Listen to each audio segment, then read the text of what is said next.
हम आज के हमारे अध्ययन के लिए प्रेरितों के काम की पुस्तक निकाल लें। उसका 10वां अध्याय, प्रेरितों के काम की पुस्तक 10वां अध्याय निकाल लीजिए। और हमें एक्चुअली उस पूरे अध्याय को पढ़ना है, परंतु हम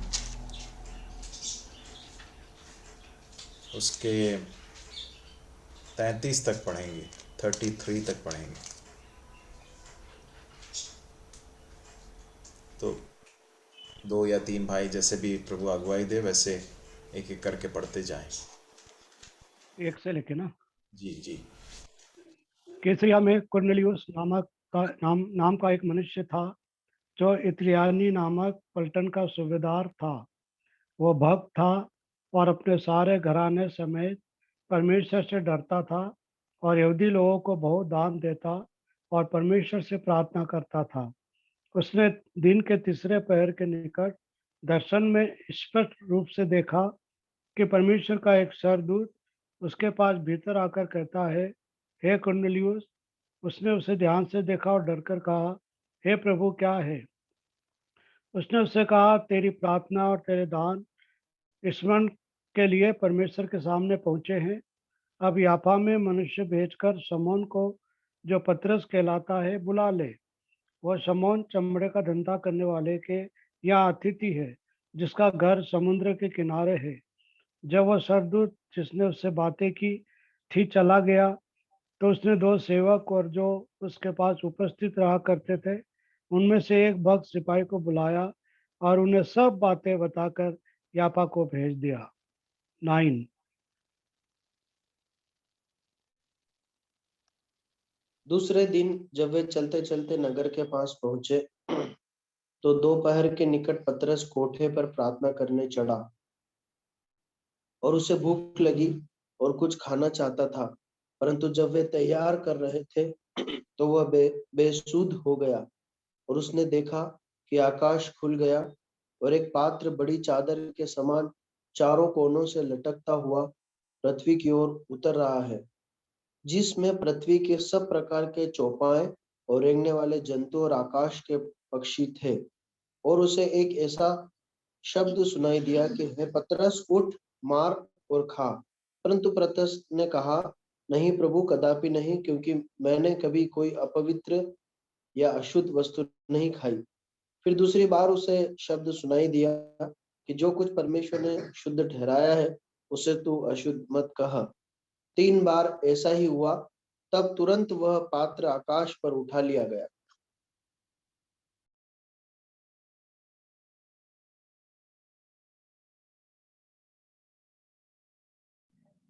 जब जब पतरस पतरस अपने अपने मन में दुविधा में था कि यह दर्शन जो मैंने देखा वह क्या हो सकता है, तो देखो वह मनुष्य जिन्हें कुरनेलियुस ने भेजा था शमौन के घर का पता लगाकर द्वार पर आ खड़े हुए और पुकार कर पूछने लगे, क्या शमौन जो पतरस कहलाता है यही अतिथि है?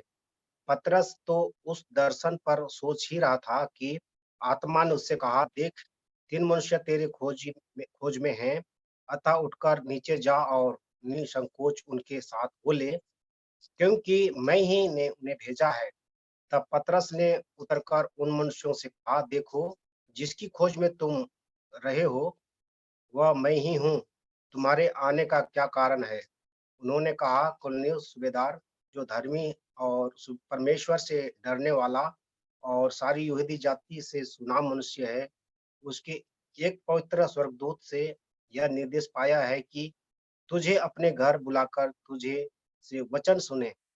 तब उसने उन्हें भीतर बुलाकर उनकी पहुनाई की।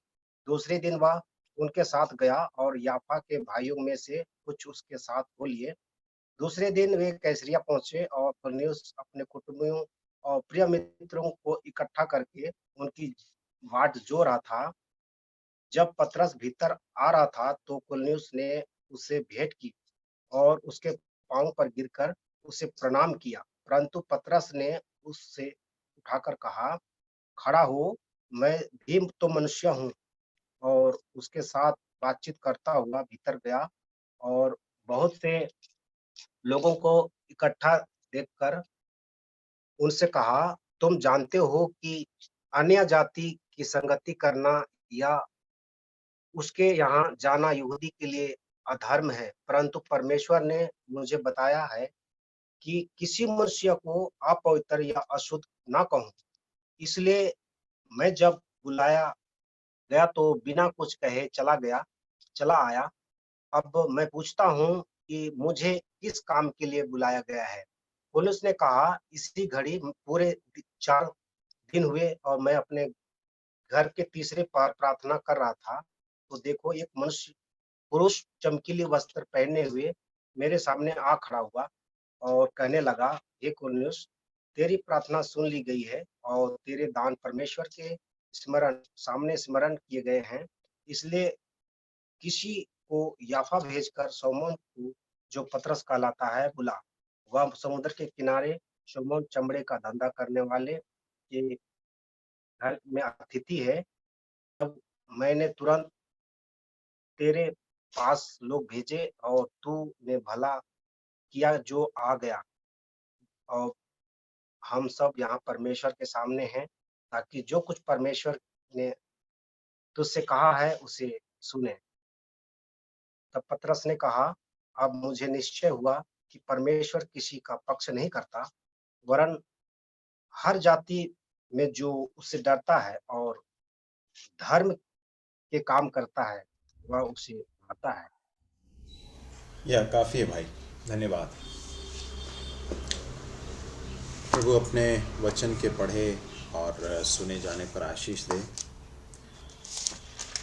यहाँ पर हम देखते हैं कि एक स्थान है जो कैसरिया कहलाता है, और वहाँ पर एक कुरनेलियुस नाम का एक मनुष्य है, और इसके नाम से ही ये समझ में आता है कि ये एक रोमी एक अफसर रहा है, एक रोमी सैनिक अफसर था। और उसके बारे में लिखा है कि वो इतालियानी पलटन का सूबेदार था। एक बहुत सारे अलग अलग पलटन होते हैं, हमारे सेना में भी जो है अलग अलग पलटनें होती हैं, और हर पलटन का एक सैनिक अफसर होता है।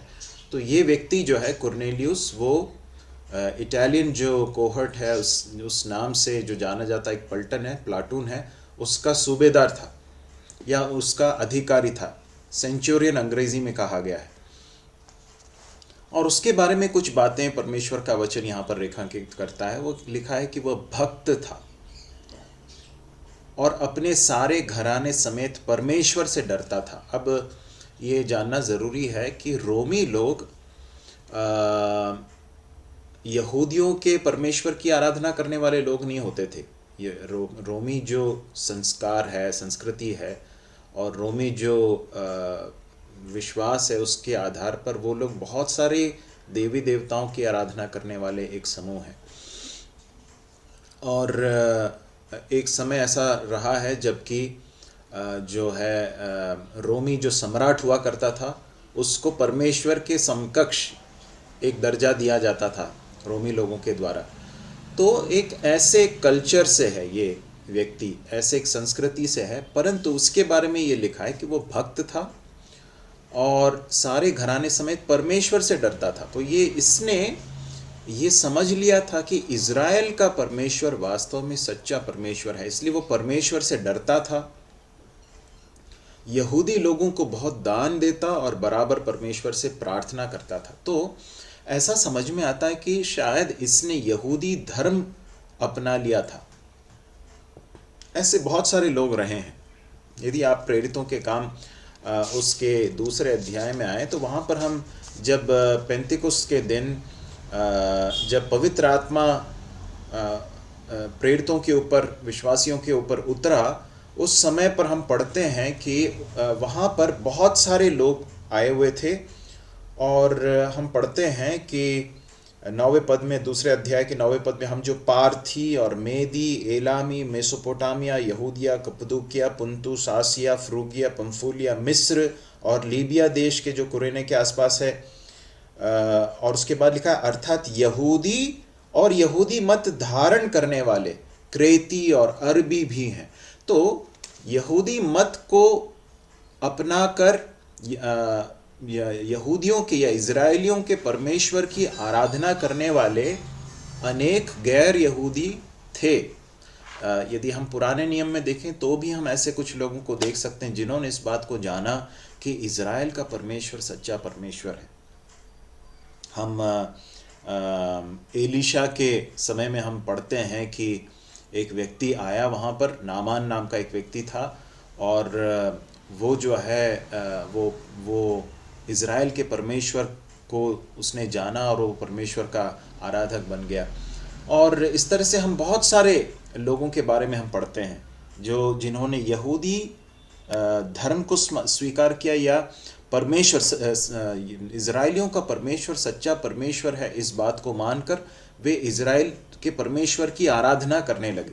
ठीक है, तो इस व्यक्ति के बारे में इतना समझ में आता कि इसे परमेश्वर से डरने वाला एक व्यक्ति था। इसे इतना समझ में आया था कि इज़राइल का परमेश्वर ही सच्चा परमेश्वर है।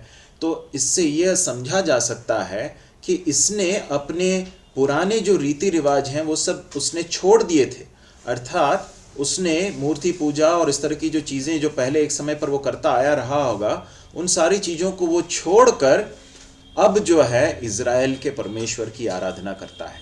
वो भक्त है और परमेश्वर से डरता है और यहूदी लोगों को बहुत दान देता था। अब उसे यह भी समझ में आया होगा निश्चित रूप से कि यहूदी लोग परमेश्वर के चुने हुए लोग हैं। अब इस बात को याद रखने की ज़रूरत है कि जब ये बात घट रही है उस समय पर यहूदी लोग रोमी लोगों के शासन के अधीन हैं, या उनके एक तरह से कहा जाए तो हमारे देश में जब एक समय पर ब्रिटिश लोग जो है उनका शासन था, उन्होंने भारत के ऊपर शासन किया अनेक सालों तक और भारत के लोग उनके अधीन थे।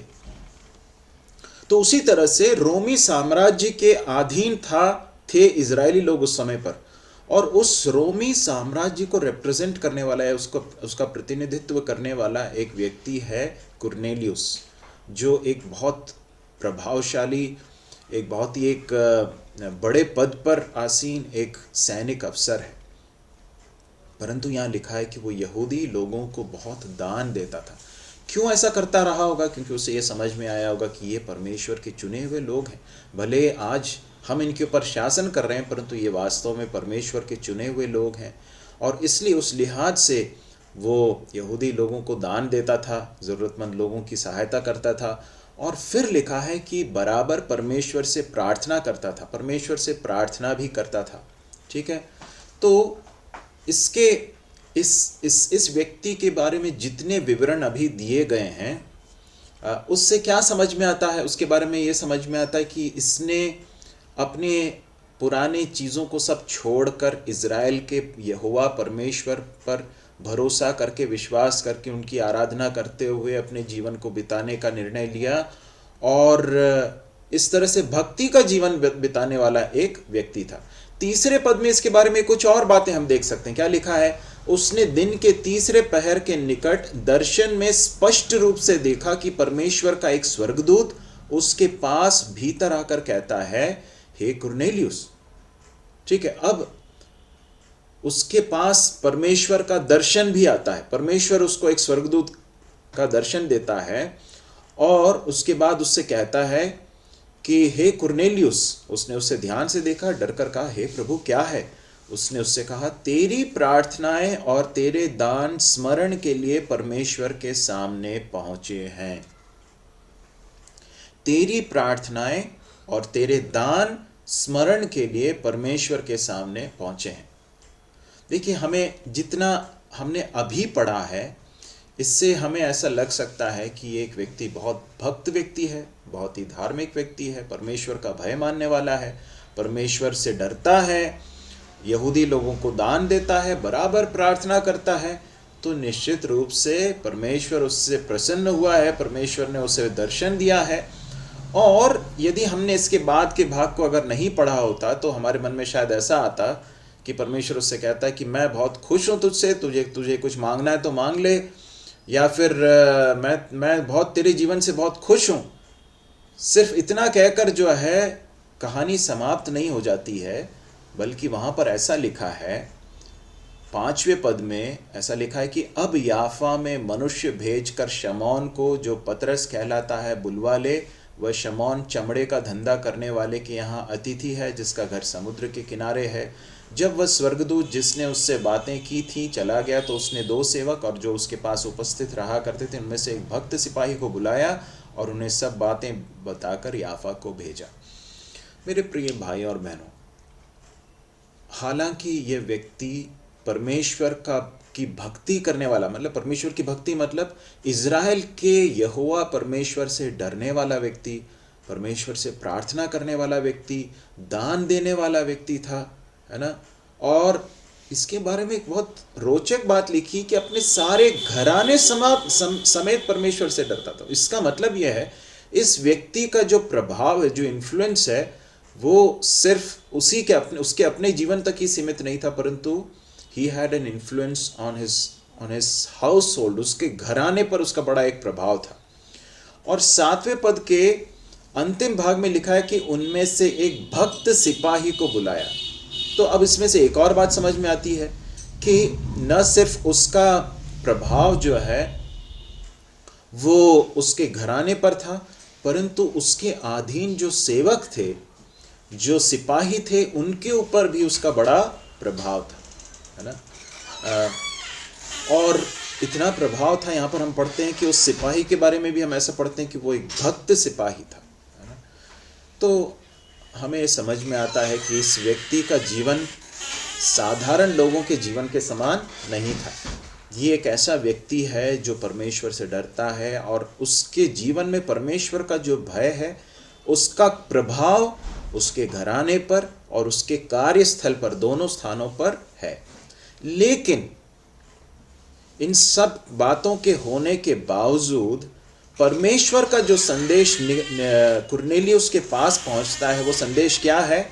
What is the message that God sends to Cornelius?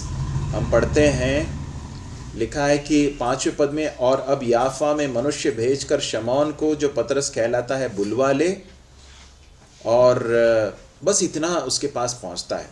और आगे जाकर हम देखते हैं उसके 22वें पद में, 22वें पद में, प्रेरितों के काम 10वां अध्याय 22वां पद, एक्ट्स चैप्टर 10 वर्स 22। उन्होंने कहा, कुरनेलियुस सूबेदार, जो धर्मी और परमेश्वर से डरने वाला और सारी यहूदी जाति में सुनाम मनुष्य है, उसने एक पवित्र स्वर्गदूत से यह निर्देश पाया है कि तुझे अपने घर बुलाकर तुझसे वचन सुने। ठीक है, तो यहां पर लिखा है कि निर्देश पाया है करके लिखा है। अंग्रेजी में मैं आपके लिए पढ़ रहा हूं 22nd वर्स को। लिखा है कि was divinely directed by a Holi angel. ये मेरे NASB में ऐसा लिखा है, ASV में और KJV वगैरह में इस तरह से लिखा है, ही वॉज डिवाइनली वार्न्ड, परमेश्वर से उसको चेतावनी दी गई करके ऐसा लिखा है। तो इसका मतलब क्या है? इसका मतलब यह है कि हालांकि कुरनेलियुस परमेश्वर से डरने वाला व्यक्ति है, परमेश्वर की भक्ति करने वाला है, परमेश्वर से प्रार्थना करता है, यहूदी लोगों को दान देता है, यहूदी जाति में सुनाम व्यक्ति है, इन सारी बातों के बावजूद परमेश्वर का वचन उसके पास पहुंचता है। परमेश्वर उससे कहता है कि तुझे याफा में एक पतरस नाम का एक व्यक्ति है, उसे बुलवा भेज और वो तुझे वचन सुनाएगा।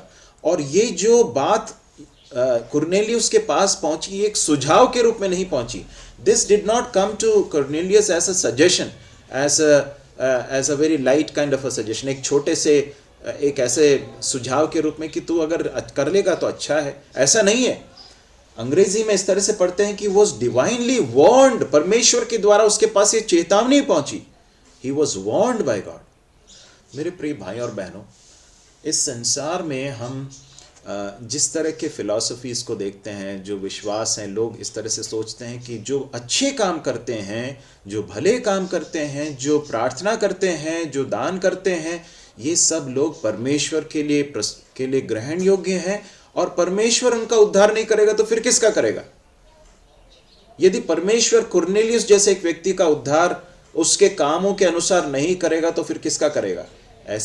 ऐसी धारणा इस संसार में है। परंतु इस भाग से हमें यह समझ में आता है कि मनुष्य का उद्धार उसके किसी अच्छे कर्मों से कदापि नहीं है। A man is not saved by his works, by his good works. यदि अच्छे कर्म ही उद्धार का अगर एक मापदंड हो या पैमाना हो, तो फिर अगर किसी व्यक्ति का उद्धार होना चाहिए तो किसका होना चाहिए? कुरनेलियुस का होना चाहिए। परंतु परमेश्वर का वचन उसके पास पहुंचता और परमेश्वर का स्वर्गदूत उसे कहता, तू जा और याफा में एक मनुष्य है जिसका नाम है शमौन, जो पतरस कहलाता, उसको बुलवा भेज और वो तुझे वचन सुनाएगा। वचन के द्वारा ही, वचन के सुने जाने के द्वारा, सुसमाचार के द्वारा, प्रभु यीशु मसीह के सुसमाचार के सुने और उस पर विश्वास किए जाने के द्वारा ही एक व्यक्ति का उद्धार होता है। मेरी इस आवाज को यदि आप सुन रहे हैं और आप में से कोई भी है जिन्होंने अब तक प्रभु यीशु मसीह पर विश्वास करके उद्धार नहीं पाया, तो मैं आपको स्मरण दिलाना चाहता हूं कि आपके कोई भी अच्छे कार्य, आपके अच्छे कर्म आपको पापों की क्षमा नहीं देंगे, आपको उद्धार नहीं देंगे। उद्धार पाने के लिए एक ही रास्ता है, और वो रास्ता क्या है? प्रभु यीशु मसीह के सुसमाचार को सुनना और उस पर विश्वास करना, प्रभु यीशु मसीह को अपने उद्धारकर्ता के रूप में ग्रहण करना। ठीक है, यह अच्छी तरह से हमें समझने की जरूरत है। कुरनेलियुस के अच्छे कर्म परमेश्वर के दृष्टि में ग्रहण योग्य थे क्या? हम पढ़ते हैं उसके बारे में, 4 पद में हम ऐसा पढ़ते हैं, उसने उससे कहा, तेरी प्रार्थनाएं और तेरे दान स्मरण के लिए परमेश्वर के सामने पहुंचे हैं। परमेश्वर ने उसे देखा, परमेश्वर ने उसे स्मरण किया, लेकिन वो उसके उद्धार के लिए पर्याप्त नहीं है। His good works, his helping the poor people, his prayers were all remembered by God, but that is not sufficient for his salvation. अब क्या चाहिए? याफा में एक मनुष्य को भेजना। देखिए, परमेश्वर का संदेश जब इस व्यक्ति के पास आया तो कितना क्लियर है, कितना स्पेसिफिक है।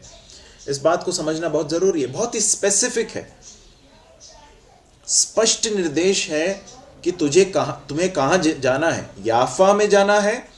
याफा में एक मनुष्य है जिसका नाम शमौन है, और कोई कंफ्यूजन ना हो इसलिए क्या लिखा है?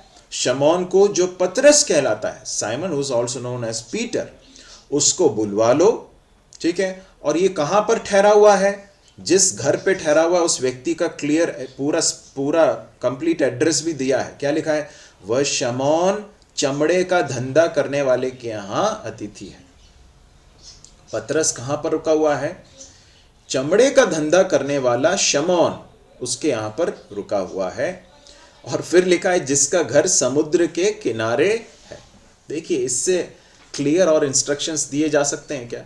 कितने क्लियर तरीके से परमेश्वर का संदेश जो है वो कुरनेलियुस के पास पहुंचता है, और कुरनेलियुस के पास स्वर्गदूत बोलता है कि तुझे उस व्यक्ति के पास लोगों को भेजना है, उसे अपने पास बुलवा ले।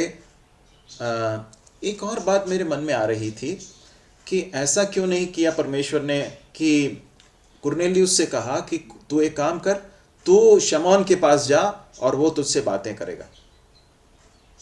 बाद में जब मैं इस पूरे अध्याय को मैंने पढ़ा तब मुझे समझ में आया कि इसका कारण क्या है। परमेश्वर जो कार्य करते हैं उसमें वास्तव में उस सब के पीछे बहुत स्पष्ट उद्देश्य होते हैं। यदि आगे जाकर हम देखें तो हम पढ़ते हैं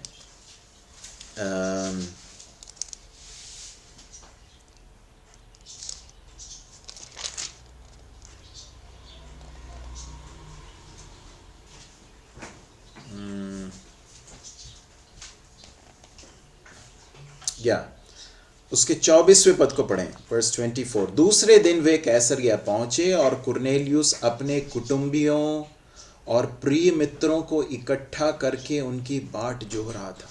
मेरे प्रिय भाई और बहनों, जरा सोच कर देखिए कि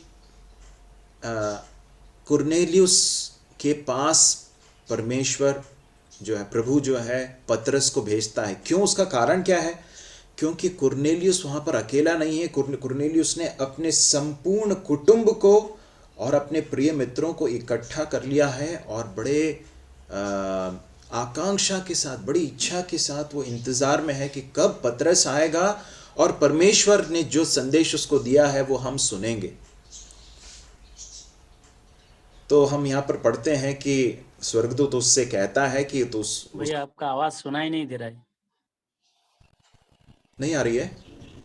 बाकी लोग जरा बताएंगे, आपके पास आवाज आ रही है क्या? आवाज आ रही है? आ रही है, आ रही क्लियर आ है। रही सुनाई है। दे रहा है आवाज। ओके, रमन भाई शायद एक कुछ ऑडियो का, आपके नेटवर्क का कुछ इश्यू होगा। अभी आ रही है रमन भाई? हाँ आ रहा है, अभी आ रहा है। ओके ओके, ठीक है। तो हम यहाँ पढ़ते हैं कि ये संदेश उसके पास पहुँचता है। मेरे प्रिय भाई और बहनों, हमारे अच्छे कर्म कितने भी अच्छे क्यों ना हो, परंतु परमेश्वर का वचन स्पष्ट हमें सिखाता है कि वो हमें पापों की क्षमा देने, हमें उद्धार देने के लिए पर्याप्त नहीं है।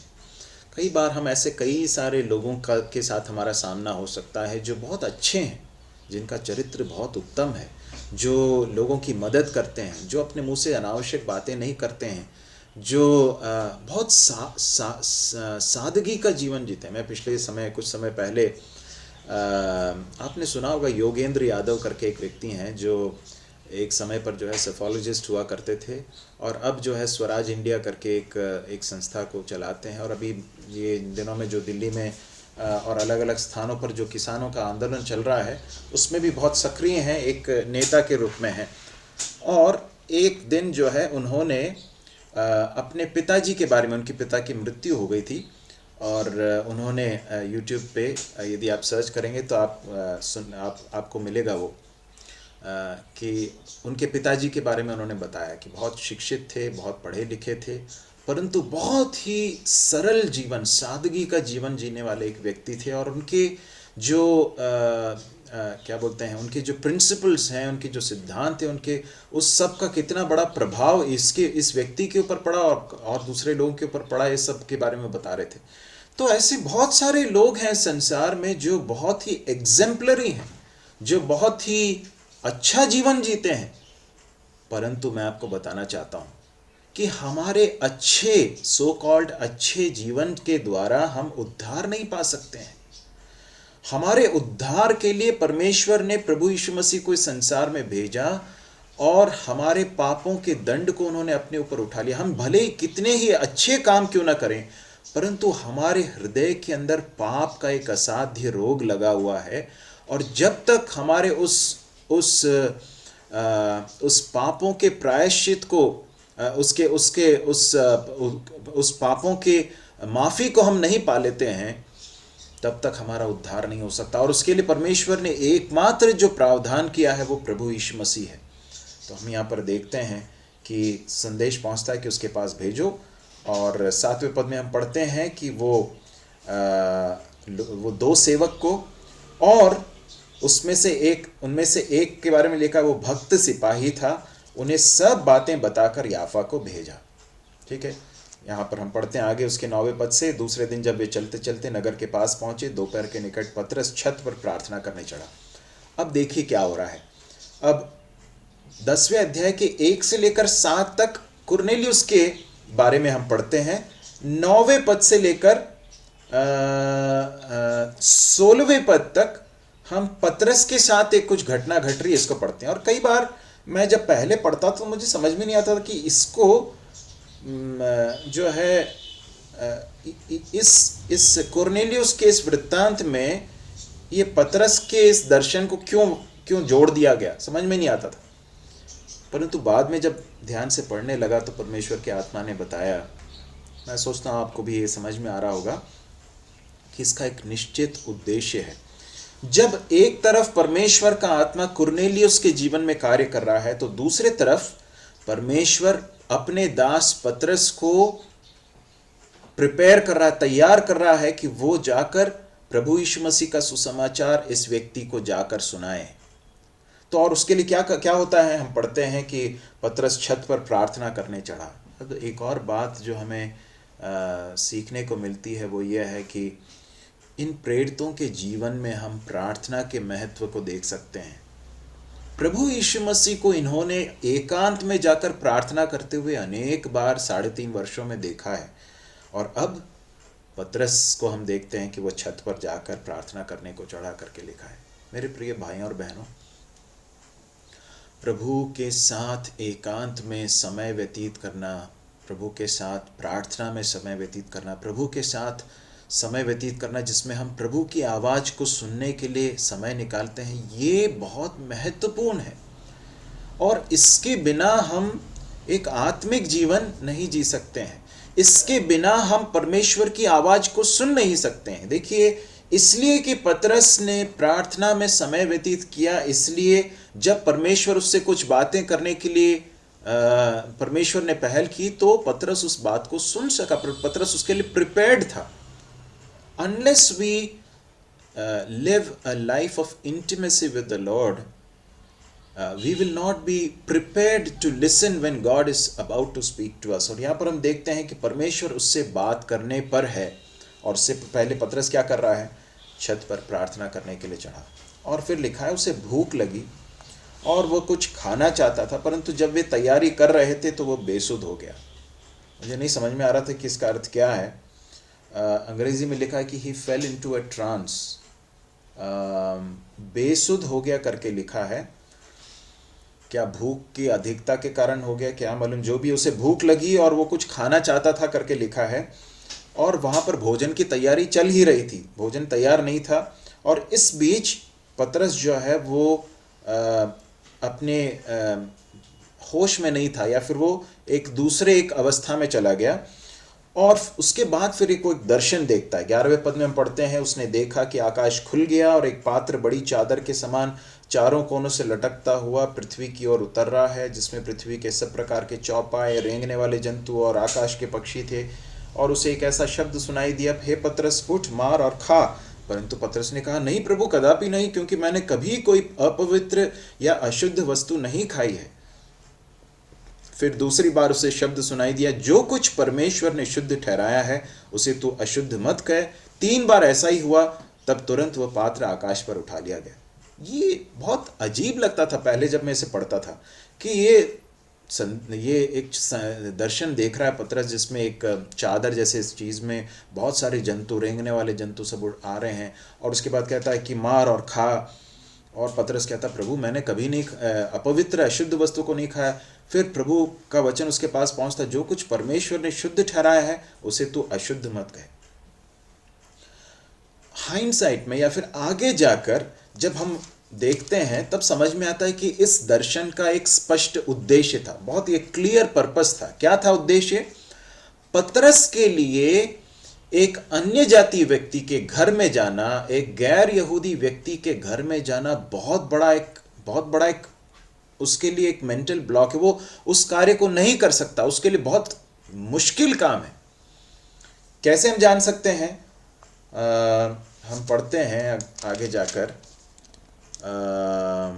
28वें पद को देखें। उनसे कहा, तुम जानते हो कि अन्य जाति की संगति करना या उसके यहां जाना यहूदी के लिए अधर्म है, परंतु परमेश्वर ने मुझे बताया है कि किसी मनुष्य को अपवित्र या अशुद्ध न कहूं। इसलिए मैं जब बुलाया गया तो बिना कुछ कहे चलाया। अब मैं पूछता हूं कि मुझे किस काम के लिए बुलाया गया। तो क्या था? What was the purpose of this vision? इस विजन का या इस दर्शन का उद्देश्य पतरस को सिर्फ एक रोमांच देना नहीं था, उसको बहुत एक्साइटमेंट देना नहीं था, परंतु उसे आगे आने वाली एक सेवा के लिए तैयार करना था। आगे परमेश्वर उसको एक कार्य देने वाला है, उसके लिए परमेश्वर उसे इस दर्शन के द्वारा तैयार करता है। God is preparing Peter for a ministry that he is about to do, for which he was not yet prepared, but through this vision he prepares him, है ना? इस बात को हम देख सकते हैं। तो हम यहाँ पर देखते हैं कि ऐसा हुआ और उसके बाद आकाश पर उठा लिया गया। फिर उसके बाद 17वें पद में, जब पतरस अपने मन में दुविधा में था कि ये दर्शन जो मैंने देखा है वो क्या हो सकता है, उसे नहीं समझ में आ रहा था कि इसका अर्थ क्या है, तो देखो वे मनुष्य जिन्हें कुरनेलियुस ने भेजा था शमौन के घर का पता लगाकर द्वार पर आ खड़े हुए और पुकार कर पूछने लगे, क्या शमौन जो पतरस कहलाता है यही अतिथि है? पतरस तो उस दर्शन पर सोच ही रहा था कि आत्मा ने उससे कहा। अब देखिए, बहुत रोचक है। जब वो सोच रहा था उस समय आत्मा ने उससे कहा, देख 3 मनुष्य तेरी खोज में है, अतः उठकर नीचे जा और निसंकोच उनके साथ हो ले, क्योंकि मैं ही ने उन्हें भेजा है। मेरे प्रिय भाइयों और बहनों, यदि हम चाहते हैं कि परमेश्वर की आवाज़ को हम सुने, यदि हम चाहते हैं कि परमेश्वर हमें अपने हाथों में एक पात्र के रूप में उपयोग में लाए, तो बहुत महत्वपूर्ण है कि हम परमेश्वर के पास जाकर समय व्यतीत करें. If we really desire that God, we will be able to listen to God's voice, that we will be used in the hands of God, then it is very, very important for us to spend time with the Lord, to hear from Him. यदि हम वैसा नहीं करेंगे तो परमेश्वर की आवाज़ भी नहीं पहुंचेगी और परमेश्वर हमसे, हमारे द्वारा कुछ कार्य नहीं कर पाएंगे. पतरस एकांत में जो समय व्यतीत कर रहा था प्रार्थना में, उसका महत्व अब हमें समझ में आता है ना. Now we are able to understand the gravity of that time that Peter was spending alone with God. परमेश्वर के साथ का वो जो एकांत का समय है, उस समय के द्वारा परमेश्वर ने पतरस से बातचीत की और परमेश्वर ने पतरस को एक बहुत बड़े एक सेवकाई के लिए तैयार किया, है ना. हम देखते हैं कि वह सोच ही रहा था, दर्शन पर सोच रहा था. एक और बात मैं आपको बताना चाहता हूँ, परमेश्वर के वचन को हम पढ़ते हैं ना, उसके बाद एक बहुत महत्वपूर्ण एक्सरसाइज है जो हमें करना है, एक बहुत अभ्यास है जिसे हमें करना है. वो क्या है? वचन को पढ़ने या सुनने के बाद उसके बारे में सोचना बहुत ज़रूरी. It is very very important for us to meditate on the word of God after we have read it. Many times people don't do that. कई बार जो है लोग इस कार्य को करते नहीं हैं, पढ़ के चले जाते हैं, उसके बाद भूल जाते हैं. परंतु बहुत महत्वपूर्ण है कि जब जिसे हम पढ़ रहे हैं, जिस भाग को हम पढ़ रहे हैं, उसके बारे में आगे भी सोचते रहें, मेडिटेट करें कि क्या वहाँ पर क्या लिखा है, उसका अर्थ क्या था, परमेश्वर इस बात को मेरे जीवन में किस तरह से अप्लाई करना चाहते हैं, किस तरह से मैं अपने जीवन में से लागू कर सकता हूँ, क्या है जो प्रभु मुझसे कहना चाहता है, क्या है जो प्रभु मेरे से कम्युनिकेट करना चाहता है. और हम पढ़ते हैं कि वह सोच ही रहा था कि आत्मा ने उससे कहा. देखिए, यदि हम परमेश्वर के वचन को पढ़ेंगे और उस पर मनन करेंगे, तो फिर पवित्र आत्मा हमें सही समय पर बहुत क्लियरली गाइड करेंगे. If we read the word of God, if we meditate on it, then at the right time the Spirit of God, the Holy Spirit will communicate to us very clearly. ये बहुत महत्वपूर्ण एक सच्चाई है जिसे हमें याद रखने की ज़रूरत है मेरे प्रिय भाई और बहनों. इसलिए हम कई बार हमारी मसीह मंडली में भाई लोग जो है स्मरण दिलाते हैं कि परमेश्वर के वचन को पढ़ना है, परमेश्वर के वचन को पढ़ना है, शुरू से लेकर अंत तक पढ़ना है, क्रम से पढ़ना है और रोज समय निकाल कर पढ़ना है और पढ़ने के बाद उस पर मनन करना है. ये जो ध्यान मनन जो हम कहते हैं, वो सिर्फ वो 30 मिनट्स या 40 मिनट्स के लिए नहीं होना चाहिए, परंतु उसके बाद दिन भर जब हम अलग अलग काम करते हैं तब भी हमारे मन में वो चलते रहना चाहिए. और वो है उसका अर्थ. हम भजन 1 में क्या पढ़ते हैं, साम 1 में क्या पढ़ते हैं, क्या लिखा है वहां पर कि धन्य है वो पुरुष जो दुष्टों की युक्ति पर, क्या लिखा है, दुष्टों की युक्ति पर नहीं चलता है और न पापियों के मार्ग में खड़ा होता, न ठट्ठा करने वालों की मंडली में बैठता है. दूसरा पद, परंतु वह तो यहोवा की व्यवस्था से प्रसन्न रहता और उसकी व्यवस्था पर रात दिन ध्यान करता रहता. इसका मतलब क्या, सारे काम छोड़कर एक कॉर्नर में जाकर ध्यान करना, ये है क्या इसका अर्थ? नहीं. हो सकता है आप अपने काम में हो, गाड़ी चला रहे हो, या अपने किचन में जो है बर्तन मांज रहे हो, या फिर अपने किसी काम को कर रहे हो. जब भी हम कोई भी काम कर रहे हो, हमारे मन के अंदर परमेश्वर के वचन के ऊपर एक रूमिनेट करना या फिर उसके बारे में सोचना, जुगाली करना जो बोलते हैं ना, वो बहुत महत्वपूर्ण है. और जब हम ऐसा करेंगे तो मैं आपको बताना चाहता हूँ, परमेश्वर का आत्मा हमसे बातचीत करेगा, बहुत क्लियरली बोलेगा, स्पष्ट रूप से. क्या लिखा है, पतरस ने वो सोच रहा था, आत्मा ने उससे कहा, देख 3 मनुष्य तेरी खोज में है, अतः उठकर नीचे जा, निसंकोच उनके साथ हो ले. देखिए कितना एश्योरेंस है, कितना स्पष्ट निर्देश है. 3 मनुष्य हैं, वो तेरी खोज में है, तू नीचे जा और बिना किसी संकोच के उनके साथ हो ले, क्योंकि मैंने ही उनको भेजा है. तब पतरस ने उतरकर उन मनुष्यों से कहा, देखो जिसकी खोज तुम कर रहे हो वह मैं ही हूं, तुम्हारे आने का कारण क्या है. कई बार कई लोग मुझसे पूछते हैं, परमेश्वर की इच्छा को कैसे जान सकते हैं भैया? परमेश्वर की इच्छा को मैं कैसे जान सकता हूँ? विवाह के बारे में परमेश्वर की इच्छा को कैसे जान सकता हूँ? नौकरी के विषय में परमेश्वर की इच्छा को कैसे जान सकता हूँ? मैं एक नया प्रोजेक्ट लेना चाहता हूँ या फिर एक नया काम करना चाहता हूँ, परमेश्वर की इच्छा को मैं कैसे जान सकता हूँ? मैं आपको बताना चाहता हूँ कि परमेश्वर की इच्छा को जानने का जो सबसे महत्वपूर्ण उसकी जो शर्त है वो यह है कि हम परमेश्वर के साथ के संबंध में बहुत करीबी संबंध में रहें। तब हमारे लिए परमेश्वर की इच्छा को जानना बहुत बड़ा एक मशक्कत नहीं रहेगी, बहुत स्वाभाविक रूप से हम समझ पाएंगे। हमें इस बात का एश्योरेंस होगा हमारे मन के अंदर कि हाँ, ये परमेश्वर की ओर से है, परमेश्वर की अगुवाई इसमें है। प्रभु हमारी सहायता करे। हम पढ़ते हैं कि वो जाता है और कहता है कि मैं आ गया हूँ और तुम्हारे आने का कारण क्या? तो फिर 22वें पद में हम पढ़ते हैं, उन्होंने कहा, कुरनेलियुस सूबेदार जो धर्मी और परमेश्वर से डरने वाला, सारी यहूदी जाति में सुनाम मनुष्य है, उसने एक पवित्र स्वर्गदूत से यह निर्देश पाया है कि तुझे अपने घर बुलाकर तुझसे वचन सुने। तब उसने उन्हें भीतर बुलाकर उनकी पहुनाई की। वचन सुनना जरूरी है। बिना वचन के को सुने और बिना वचन पर विश्वास किए उद्धार नहीं है। हो सकता है एक व्यक्ति के जीवन में बड़ा आश्चर्य कर्म हुआ हो सकता है उसको चंगाई मिल गई हो सकता है उसके जीवन में कोई बहुत बड़ी घटना घटी हो जो अलौकिक घटना है, परंतु उससे उसका उद्धार नहीं होता है। उद्धार के लिए क्या जरूरी है? प्रभु यीशु मसीह के उद्धार के सुसमाचार को सुनना है और सुनने के बाद उस पर विश्वास करना है और विश्वास करके फिर बपतिस्मा लेना है। ये इस बात का प्रमाण है कि उसने वास्तव में विश्वास किया है। हम पढ़ते हैं कि वो वचन सुनने के लिए परमेश्वर ने उसे निर्देश दिया। आगे हम पढ़ते हैं 23वें पद में, तब उसने उन्हें भीतर बुलाकर उनकी पहुनाई की। दूसरे दिन वह उनके साथ गया और याफा के भाइयों में से कुछ उसके साथ हो लिए। बहुत टचिंग बातें मुझे लगी, बहुत हृदय स्पर्शी बातें लगी। एक तो चीज़ यह है कि ये लोग आए थे, 2 सैनिक लोग आए होंगे जो इस सूबेदार के अधीन थे। जब ये संदेश पहुंचा तो पतरस ये नहीं कहता कि ठीक है तुम जाओ, वापस जाओ, मैं आ जाऊंगा, या फिर वो ये नहीं कहता है कि ठीक है तुम अपने कहीं रहने का इंतज़ाम कर लो और जो है मैं देखता हूँ फिर कैसा आना है करके, ऐसा कुछ नहीं कहता। वो लिखा है उसने उन्हें भीतर बुलाकर उनकी पहुनाई की।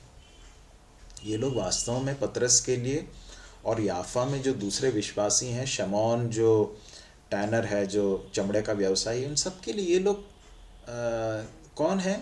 स्ट्रेंजर्स हैं, अजनबी लोग हैं, परंतु भीतर बुलाकर उनकी पहुनाई करता है और उसके बाद वो लोग उस दिन उसके साथ रहते हैं और दूसरे दिन वो उनके साथ जाता है और लिखा है याफा के भाइयों में से कुछ उसके साथ हो लिए। देखिए, ये है मसीही सहभागिता, ये है मसीही सेवा। This is Christian fellowship and this is Christian ministry, कि जब एक व्यक्ति को परमेश्वर कुछ सेवा का भार देता है और वो उस कार्य में आगे बढ़ता है तो बाकी लोग भी उसके साथ कुछ लोग और उसके साथ जाते हैं कि हम भी आएंगे, हम भी आपकी सेवा में आपके साथ हैं। शमूएल के बारे में जब हमने एक बार अध्ययन किया था, आपको याद होगा, पहला शमूएल की पुस्तक में हम पढ़ते हैं 1 सैमुएल, इसे देखकर हम समाप्त करेंगे। 1 सैमुएल, पहला शमूएल, उसका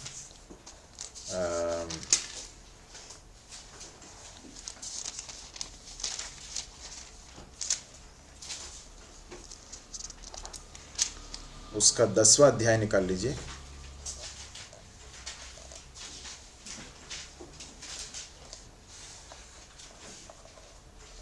दसवां अध्याय और उसके 25 और 26 को। तब शमूएल ने लोगों से राजनीति का वर्णन किया और उसे पुस्तक में लिखकर यहोवा के आगे रख दिया। फिर शमूएल ने सब लोगों को अपने अपने घर जाने को विदा किया और शाऊल गिबा को अपने घर चला गया और उसके साथ एक दल भी गया जिनके मन को परमेश्वर ने उभारा था। बहुत सुंदर एक चित्रण है। परमेश्वर ने शाऊल को एक बहुत बड़ी जिम्मेदारी दी है और वो उस कार्य को करने वाला है। किस कार्य को? इज़राइल के उस इज़राइली लोगों की अगुवाई करने के लिए उनका राजा बनने वाला है। और वो जाता है और उस समय पर उसके साथ कुछ और लोग भी जाते हैं और उनके बारे में वहाँ लिखा है जिनके मन को परमेश्वर ने, यहोवा ने उभारा था। Whose spirits God had stirred up। कितना ही हृदय स्पर्शी एक वृत्तांत है। और यहाँ पर हम देखते हैं याफा में जो भाई थे, भाइयों में से कुछ उसके साथ हो लिए। मेरे प्रिय भाई और बहनों, हम इस मसीह मंडली में हमारी प्रभु सहायता करे कि हम इन सारी चीज़ों को अपने जीवन में अनुभव से प्रैक्टिस कर सकें, अपने लाइफ में प्रैक्टिस कर सकें। हो सकता है किसी एक व्यक्ति को या कुछ एक या दो लोगों को पर प्रभु कुछ किसी विषय के बारे में ज़्यादा बोझ दे रहा हो और वो उस कार्य को कर रहे हो, तो बाकी लोग भी उसके साथ मिले, उनको प्रोत्साहित करें, उनके लिए प्रार्थना करें, हो सके तो उनके साथ जाएं। इस तरह से जब हम करते हैं तो क्या होता है, परमेश्वर का कार्य और भी सामर्थ्य के साथ होता है। चूंकि ये लोग गए इसलिए ये खुद भी प्रोत्साहित हुए और ये दूसरे लोगों के लिए भी प्रोत्साहन का कारण बने। हम यहाँ पर आज समाप्त करेंगे क्योंकि हमारा समय समाप्त हो गया। प्रभु हमारी सहायता करे कि हमने जो बातें देखी हैं उसके आधार पर हमारा जीवन बदले, हम अपने जीवन को परमेश्वर के हाथों में सौंपें। यदि आप में से कोई भी हैं जिन्होंने प्रभु यीशु मसीह के बारे में सुना होगा, प्रभु यीशु मसीह को आप पसंद करते होंगे, प्रभु यीशु मसीह की शिक्षाओं को आप बहुत अच्छा मानते हैं, ये सारी चीज़ें हैं, परंतु यदि आपका नया जन्म नहीं हुआ है तो मैं आपको बताना चाहता हूँ कि आपका उद्धार नहीं हुआ है और आप अनंत काल के नरक की ओर बढ़ रहे हैं। उद्धार पाने के लिए एक ही रास्ता है, प्रभु यीशु मसीह पर विश्वास करना। यीशु मसीह पर विश्वास करने का अर्थ क्या है?